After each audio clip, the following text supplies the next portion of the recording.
महाराष्ट्राचा।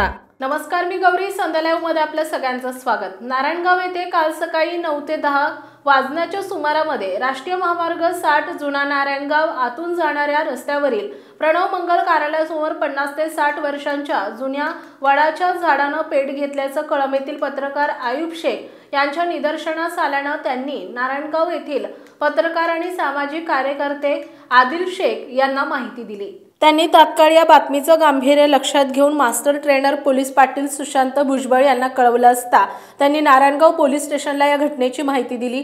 घटनास्थळी तात्काळ नारायणगाव पोलीस ठाण्याचे सहाय्यक पोलीस निरीक्षक प्रवीण सपांगे यांच्या मार्गदर्शनाखाली पोलीस उपनिरीक्षक जगदीश पाटील, मास्टर ट्रेनर आपदा मित्र पोलीस पाटील सुशांत भुजबळ, रेस्क्यू टीमचे सदस्य आदित्य डेरे, शंतनू डेरे, सत्यवान शिंदे आणि त्यांचे सहकारी तसेच नारायणगावचे उपसरपंच बाबू पाटे, वारुळवाडीचे सरपंच विनायक भुजबळ, विकास नाना तोडकरी, पप्पू भूमकर, अजित वाजगे, पत्रकार आयुब शेख दाखल झाले आणि त्यांनी वडाच्या झाडाला लागलेली आग विझवण्यासाठी प्रयत्न केले आणि आग तात्काळ आटोक्यात आल्याने अनुचित प्रकार घडला नाही।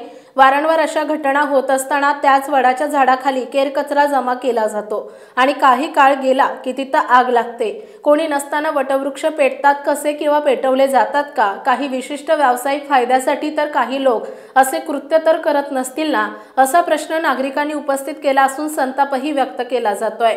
मागील काही महिन्यात त्याच ठिकाणच्या शेजारी अशा 2 ते 3 वेळा वृक्ष पेटल्याच्या आणि पेटवण्याच्या घटना घडल्या असून असे कृत्य करणाऱ्या लोकांवर वन विभागाने कडक कारवाई करायला हवी अशी मागणीही नागरिकांनी केली आहे। संध्या लाईव्हसाठी प्रतिनिधी मंगेश पाटे, खोडद। ताज्या आणि महत्त्वपूर्ण बातम्या पाहण्यासाठी आजच आमच्या संध्या लाईव्ह न्यूज चॅनलला YouTube वर सबस्क्राइब करा आणि बेल आयकॉन प्रेस करा।